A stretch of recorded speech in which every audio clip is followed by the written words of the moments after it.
Any regret in life? मेरे जो वालिद साहब हैं उनका बड़ा डिस्टेंस रहा है शुरू से। हमारा एक अच्छा। कम्युनिकेशन का बड़ा इशू रहा है हमारे, तो वो मैंने जाके ना और उसकी क्या वजह थी? जो 90s का तो एक तरह से एक ट्रेडिशन थी है, ये सभी कहते हैं, जी यही वजह थी या कोई और वजह थी? ये भी वजह है, एक ये भी वजह है कि फादर्स बहुत फ्रेंडली नहीं होते थे ये, लेकिन खैर हमारे अब्बा तो बहुत फ्रेंडली थे, लेकिन वो क्योंकि हमारा एक हम लोग सेपरेट रहते थे, तो वो उस तरह अच्छा। का ना वो एक कम्युनिकेशन गैप बहुत ज़्यादा वालिदैन के आ गया। दरमियान सेपरेशन थी? नहीं मतलब आप ये कह सकते हैं कि हाँ उनका आपस में रिलेशनशिप में थोड़ा ठीक। प्रॉब्लम था, तो हम लोग भी इस तरह से, तो वो कम्युनिकेशन के बड़े इश्यूज आते थे। तो फिर मैंने बहुत अरसे तक जाके, अभी तक लिटरली, तो मैं बहुत सारी चीज़ों पर जब नाराज़ होती थी तो मैं अपने दिल में ही रखती थी, मैं कहती थी कोई फ़ायदा नहीं, करने का बाद कोई फ़ायदा नहीं है। तो उसका नतीजा हुआ आप इंट्रोवर्ट होती चली गई? इंट्रोवर्ट तो मैं बाय नेचर हूँ इंट्रोवर्ट। मुझे थोड़ा सा अपने आप को खोलने में, मतलब बात करने में या किसी से कम्युनिकेट करने में टाइम तो मुझे वक्त लगता है, लेकिन बहुत दफ़ा आपको ये भी लगता है ना कि बात करके भी क्या फ़ायदा, तो इस वजह से फिर आप नहीं भी करते बात। अच्छा, आपको पता है ये रिलेशनशिप में ना बड़ी खौफनाक मोड़ होता है जब आप किसी भी रिश्ते में ये समझें कि बात करने का फ़ायदा नहीं है। ये बहुत यानी कि आप जब तक आप बात करते रहते हैं, लड़ते रहते हैं, कहते रहते हैं, तब तक रिश्ता ज़िंदा रहता है। रिश्ते की असल मौत होती ही उस वक्त है जब आप ये कहते हैं कि अब कोई फ़ायदा नहीं। बिल्कुल बिल्कुल। तो आप इतनी समझदार हैं, आपने कोशिश नहीं की कि फिर उस गैप को कम किया जाए? नहीं, क्योंकि शायद हम लोग उस मरहले पे आ गए थे जहाँ लगता था लिटरली कोई फ़ायदा नहीं है बात करने का। लेकिन यही मेरी रिग्रेट है कि शायद ये ना सोचा होता, शायद जल्दी बात कर ली होती, तो शायद वो जो इतने साल जो ज़ाया किए हैं, वो एक बाप बेटी के जो एक कुर्बत होती है, तो और वो हर वक्त जो एक मेरे अंदर अभी भी वो चीज़ है ना कि एक फादर वाले एक जो वो होते हैं, तो वो शायद मेरी ज़िंदगी में ना होती, इतनी ज़्यादा जो डेवलप हो गई है। लेकिन अब जाके जब ऑब्वियसली अब काम करने लग गए हैं, सारी चीज़ें ज़िंदगी में सेटल होती जा रही हैं, हर चीज़ जो मसाइल थे वो ख़त्म हो गए, नॉर्मलाइज हो गया सब कुछ, मगर उसकी एक तिश्नगी आपको महसूस होती है? तिश्नगी इसलिए है ना क्योंकि इतने साल ज़ाया जो कर दिए। देखिए, माँ बाप तो दोबारा नहीं आते, माँ बाप तो एक ही होते हैं। आप कहीं दुनिया जहाँ की चीज़ें भेज दें, माँ बाप दोबारा नहीं ला सकते। ये एक ऐसी चीज़ है जो आप रिप्लेस कर ही नहीं सकते। तो आप उनसे नाराज़ होकर कहाँ जाएंगे? वो नाराज़ होकर आप उनसे नाराज़ तो हो रहे हैं, लेकिन आप ये अपने साथ बुरा कर रहे हैं, आप अपनी पर्सनैलिटी को अंदर से सप्रेस्ड कर रहे हैं, और वो चीज़ वो वूंड जो है ना, वो आपके अंदर रह जाता है, और वो फिर जाके आपके रिलेशनशिप पे इम्पैक्ट करता है। फिर आप वो चीज़ अपने रिलेशनशिप में जाके ढूंढ रहे होते हैं कि भाई मुझे पैम्पर करो, मेरी बात सुनो, मतलब मैं अभी उदास हूँ, मुझे खुश करो। क्यों? कोई और, ये पार्टनर का काम नहीं होता, ये आपको अपने आप को खुद देखना होता है। तो फिर ये चीज़ें मैंने कमाल का एनालिसिस किया आपने। इट्स अ फैक्ट, जब when you have a father wound, जब आपका वो एक, तो ये आपने खुद एक्सप्लोर किया कि इस वजह से इस नौयत की हैबिट्स या ख्वाहिश आप में डेवलप हुई, या किसी साइकेट्रिस्ट ने आपसे ये डिस्कस किया? No, actually I was actually seeing someone जिससे लग रहा था कि शायद एक वो कहते हैं ना कि एक लगता था कि हाँ ये एक फ्यूचर पार्टनर बन सकता है। अच्छा, तो उससे मेरी बात होती थी, तो हमारी बड़ी छोटी बातों पे लड़ाइयाँ होती थी। तो मैंने सोचा कि यार मैं तो I am a very soft नेचर्ड person, मैं इतनी सॉफ्ट स्पोकन, में तो लड़ना तो मुझे पसंद ही नहीं है। मतलब मेरी तो लिटरली ऐसी आदत है कि कोई ज़रा सा चीख भी देता ना तो मेरा दिल फटने लग जाता है कि चीख कैसे लिया, कि हमारे घर में सब बहुत शाइस्तगी से बात करते हैं, बहुत सॉफ्ट स्पोकन है। तो वो फिर उन्होंने मुझे बेसिकली कहा कि you should probably consult someone, कि कोई ना कोई इशू है जो आपको हर बात बुरी लगती है और इस तरह की चीज़ें। Then I started seeing my therapist. उन्होंने फिर मुझे थेरेपिस्ट ने बताया कि बेसिकली आपको अपनी जो इनर चाइल्ड है उसको आपको पहले पैम्पर करना है। आप ये कोई और काम नहीं करेगा, आपको उसको प्यार देना है। ये आपका काम है, अपने आप को खुद हील करें कि ये मेरे मसले थे। बेसिकली लाइफ पार्टनर के उसमें भी आप एक फादर फिगर जो है वो आपको उसको देखती एंड दिस इज़ नेचुरल। ये मैं नहीं करती, this is natural. When someone is missing, when a father is missing in your life, ये दुरुस्त बात, तो आप वो चीज़ अपने पार्टनर में ढूंढ रहे हो। दुरुस्त कह रही हैं। पार्टनर क्या होता है? पार्टनर होता है साथ 50-50 काम करने के लिए। पार्टनर आपको पैम्पर करने के लिए नहीं होता। तो आप वो फिर कहते हैं नहीं अच्छा अब मैं दुखी हूँ, मुझे पैम्पर करो, तो नहीं, ऐसा नहीं होता। तो फिर उन्होंने कहा कि नहीं, आपको first you need to heal yourself then get into the relationship. फिर मैंने उस पर काम किया। कभी ये जो एक खला, एक गैप रहा, आपने अपने वाले साहब से इसका इजहार किया किसी मौके पे? हाँ जी किया था मेरे ख्याल से। उस तरह से तो इजहार नहीं कर तो सकती। रिसेप्टिव थे? उन्होंने क्या कहा? मैंने बस ज़िंदगी में पहली दफ़ा उनको कहा था आई लव यू, और वो रोने लग गए। मतलब मैंने ज़िंदगी में कभी आई लव यू ही नहीं बोला अपने। वो मेरी ख्वाहिश थी कि मैं उनको आई लव यू बोलूँ, और वो भी मैं थी कश्मीर में कहीं ऊपर, तो मैं ऊपर हिल पे गई हूँ, वहाँ पे मैंने वो एसकॉम चलती है वहाँ पर, वो कनेक्ट किया। मैंने अबू फादर्स डे था, मैंने कहा वो आपसे बात करनी थी, वो मुझे आप याद आया। कहें अच्छा अच्छा बेटा ठीक हो तुम, ठीक हो, अच्छा हाँ बेटा सिग्नल नहीं आ रहे, अच्छा चलो चलो मैं रखता। मैं नहीं रुके रुके बात सुने, वो आपको मुझे कह रहा था आई लव यू। पहले तो खामोशी हो गई। उसके बाद से मुझे इतनी ज़्यादा रोने की आवाज़ आई है आगे। मैंने कहा हमारे मेरे अब्बू के अंदर ये भी है, मतलब वो एहसास भी करते हैं, वो रोते भी हैं। मैं तो कभी अपने अब्बा को रोते हुए नहीं देखा। आप इंसान को पहचान ही नहीं सकते, आपने उसका एक परसेप्शन बनाया हुआ होता है अपनी ज़िंदगी में कि ये एक सख्त आदमी है और इसके कोई एहसासात नहीं है और कोई जज्बात नहीं है। लेकिन जब आप देखते हैं कि ये भी एक इंसान है जो कि सिर्फ उसको सोसाइटी ने बताया तुम मर्द हो। बाज़ औक़ात आपको एक चट्टान लग रही होती है, हल्का सा छू दो तो पता लगता है तो मोम है, ज़रा सी मोहब्बत की हरारत से आप ऐसा ही है। अंदर से हर मर्द कमज़ोर है, मुंह में रोना चाहता है। ये हमारी सोसाइटी का प्रेशर है जो उनको इस तरह से कर देता है, नहीं तुम मर्द हो, तुम तो अपने जज्बात नहीं दिखा सकते, तुम वल्नरेबल नहीं हो सकते, तुम अपनी कमज़ोरी नहीं हो सकते, और उस वजह से आपके रिलेशनशिप ख़राब होते हैं। फिर जब आप वापस आई, फिर वाले साहब ने क्या कहा? तो बस मुझे एक और फैंटेसी थी कि मैं उनके पाँव ज़रा पकड़ूँ पहली दफ़ा, तो वो बस किया। उसके बाद फिर खैर वो डायबिटीज़ हो गई, वो उसके बाद उनको फिर वो काफ़ी अर्सा हमने, उनकी लेग भी एम्प्यूटेट हुई उसी ज़माने में। I am sorry. तो वो सब हुआ, तो उस वक्त हमारी बड़ी क्लोजनेस हो गई थी।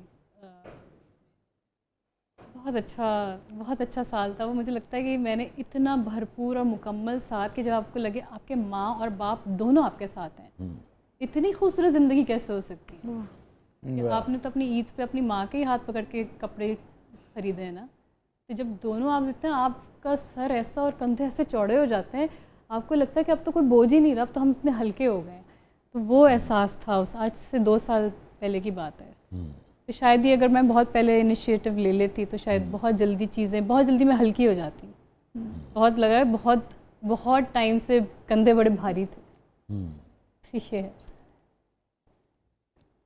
तो वाले साहब को फिर कभी एहसास हुआ, उन्होंने इस हवाले से कभी आपको अप्रिशिएट किया कि हाँ सोनिया तुमने ये इनिशिएटिव लिया? और हमारे अब्बा इतने एक्सप्रेसिव नहीं है। अच्छा, इतने एक्सप्रेसिव नहीं है। बस अब मुझे बस ये पता लगता है जब उनका ज़्यादा एक्सप्रेसिव होते हैं तो वो रोते हैं। तो जैसे कि कोई भी ऐसी बात हो जाती है, जैसे कभी कभी अवार्ड आ गया तो जाती है अवार्ड हाथ में पकड़ के ना, वो व्हीलचेयर घुमा के पूरे घर में जाते हैं कि देखो देखो सोनिया का अवार्ड आया, सोनिया का अवार्ड आया, मतलब ऐसे ऐसे उनको अवार्ड मिले। तो वो इस तरह तो इस तरह की चीज़ें होती हैं। तो एहसास होता है कि अच्छा इनका अभी भी हमारा रिलेशन उतना ही मजबूत है, मतलब कोई फ़र्क नहीं पड़ता सालों दूर रहने के बाद। बाप तो बाप ही होता है ना सोनिया, और सबको बताते हैं कि मेरी बेटी है, मेरी बेटी।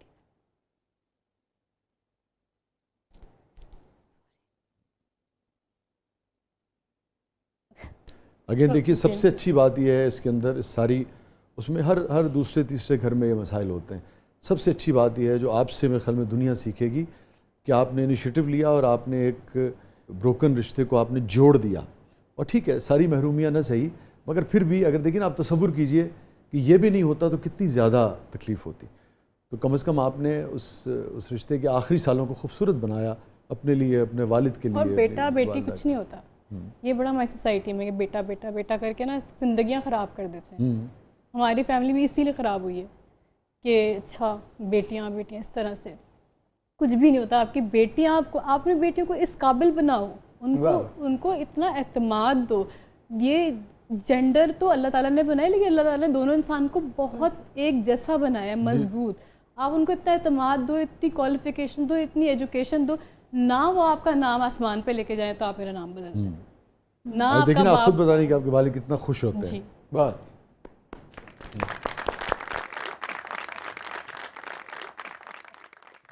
हैप्पीएस्ट मोमेंट सोनिया हुसैन की ज़िंदगी का? आई थिंक जब घर लिया था ना, वो बड़ा खुशी वाला एक वो था। अच्छा, वेरी गुड। और वो आपने अपनी कमाई से ख़रीदा था? जी जी, क्योंकि जब मुझे लगता है ये सुनने में इतनी बड़ी वो नहीं लगती, नहीं, ये बहुत बड़ी बात है अचीवमेंट, लेकिन जो लोग रेंटेड हाउस में रहते हैं ना, उनको पता होता है कि हर महीने क्या हो रहा होता है। उसने आपको बहुत खुशी दी?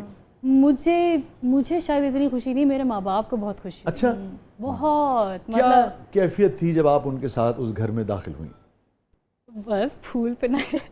मुझे ये चीज़ें करने का बहुत शौक है, मिठाई खिलाने का, फूल पहनाने का। फिर मैंने उसको पूरा डेकोरेट किया, फिर उसके बाद पूरा तोड़वाया, क्योंकि थोड़ा ओल्ड कंस्ट्रक्शन थी, बस उसको नए सिरे से रेनोवेट करवाया अपने हिसाब से। तो वो अम्मी का सारा हर चीज़ सोच के उनके हिसाब से, तो वो एक एक चीज़। और अब तो मुझे सब कुछ पता लग गया, कौन से पाइप लगते हैं, अच्छा। कौन सी वायर लगती है, हर चीज़ मुझे पता लग गई। तो अब मैं कॉन्ट्रैक्टर को भी काम कर सकती हूँ साइड में।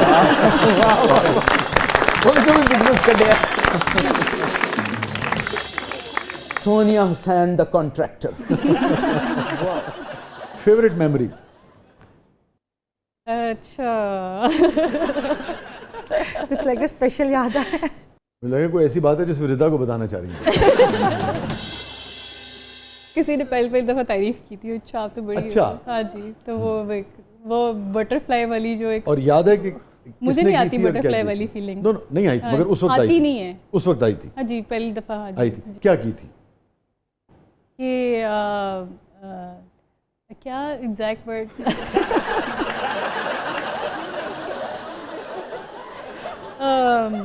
आपकी कुछ आँखों के बारे में कुछ कहा था कि आपकी आंखें बड़ी डीप हैं, इस तरह कुछ कहा था। डूब जाने को जी चाहता है।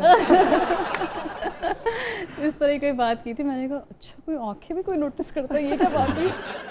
तो वो आपको याद रह गई बात? जी, वो बात मुझे याद है। ये कोई ऐसी बात जिसने बहुत तकलीफ दी हो सोनिया हुसैन को, और बाज़ औक़ात वही तकलीफ आपको फिर आगे भी लेके जाती है, वो याद आती है? बड़ी बड़ी फ़नी बात है ये, लेकिन मेरा हाँ, बाद में फ़नी लगती है, उस वक्त बहुत तकलीफ हुई होती है। जी, तो मेरा आई थिंक पहला प्ले था, तो उसमें कोई मेरी बहन बनी हुई थी, और वो थोड़ी सी सीनियर थी उस वक्त। तो वो उसमें क्या होता है कि मेरी बहन बीमार होती है, स्ट्रेचर पे होती है, तो वो उसको मुझे होता है कि तुम ठीक हो, तुम उठ जाओ। तो अब मैं तो इसी तरह करूँ जिस तरह आप अपनी बहनों को करते हैं, तो वो एक्टिंग करनी थी। वो मेरा पहला वो था, प्ले था आपका। तो मैं उनको ये कहने लगी, हाथ तो हटाए ना, इनको एक्टिंग नहीं आती, इनको कौन लेकर आ गया है, जा यहाँ से। और जब चीखी है ना, तो मैं तो ऐसे हो गई, मैंने कहा अल्लाह, इतनी इंसल्ट। तो फिर मैं कोने में जाके चली गई। तो जो डायरेक्टर थे उस प्ले के, वो मेरे पास आए, वो कह लगे तुम क्या चाहती हो, मैं जाके डांटूँ उसे? चलो आओ, मैं डांटता हूँ। तो मैं उनको भी लगा गलत हुआ आपके साथ? सबको लगा, मतलब जितने भी लोग थे वहाँ पर, सब कह रहे थे कि ये बड़ी बदतमीज़ी की है इन्होंने। और मैं तो आई वॉज ओनली 16 या 16.5 साल की होंगी, इस तरह से। तो छोटी, और घर से निकली हूँ पहली दफ़ा काम करने के लिए, तो मैं तो नए आने वालों को तो सिखाना चाहिए ना, अपने साथ लेके चलना चाहिए। जी, तो मैं तो बहुत ही रोने धोने लग गई। तो मेरे डायरेक्टर ने कहा चलो आओ, मैं इसको ना ठीक करता हूँ। मैं कहता हूँ कि ये कोई तरीका है बात करने का। तो मैं रोने लगी। तो मैं उठी, तो उन्होंने कहा कि लेकिन मैं तुम्हें एक बात बताऊं, अभी मैं बोल दूंगा ना, उस चीज़ का इतना असर नहीं होगा जितना उस चीज़ का होगा जो अपने तुम काम से जवाब दोगी। वाह, बड़ी खूबसूरत बात की थी उन्होंने कि आप किसी भी क्रिटिसिज्म को अगर पॉजिटिवली लें तो वो आपकी ज़िंदगी बदल देता है। यस, ज़िंदगी बदल देता है। यस, ये तो चलती है तुझे ऊंचा उड़ाने के लिए। फिर किसी की कोई बात असर नहीं की। बाद में कभी फिर उनसे मुलाकात हुई, कभी इस पे बात हुई उन्हीं से? She was basically model. अच्छा। तो वो मॉडल और एक्टिंग साथ करती थी। उनका करियर भी अब नहीं है, मतलब ख़त्म हो गया है। ठीक है। लेकिन वो मुलाकात हुई थी। जी, मुलाकात हुई थी। तो वो किसी फैशन शो पे वो मेरे पीछे खड़ी थी, मैं वो शो स्टॉप कर रही थी।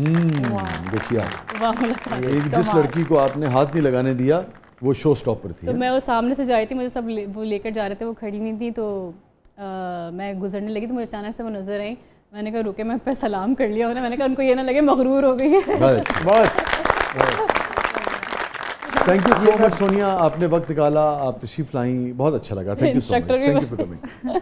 Thank you. It was lovely being here. बहुत अच्छा लगा। अभी मुझे लग ही नहीं रहा मैं शो पे बैठी हूँ, ऐसा लग रहा है घर में बात कर रही हूँ। बहुत अच्छा लगा आपसे बात करके। थैंक यू सो मच, हमें भी बहुत अच्छा लगा, आपने वक्त निकाला। और इसी तरह से जैसे कहना कि कामयाबी के झंडे गाड़ते चली जाइए और घर पे घर और फिल्मों पे फिल्में बनाती चली जाइए। आमीन। और आप भी प्लीज़ लिखना ना छोड़िए। और मैसेज का जवाब भी जल्दी दे दीजिए।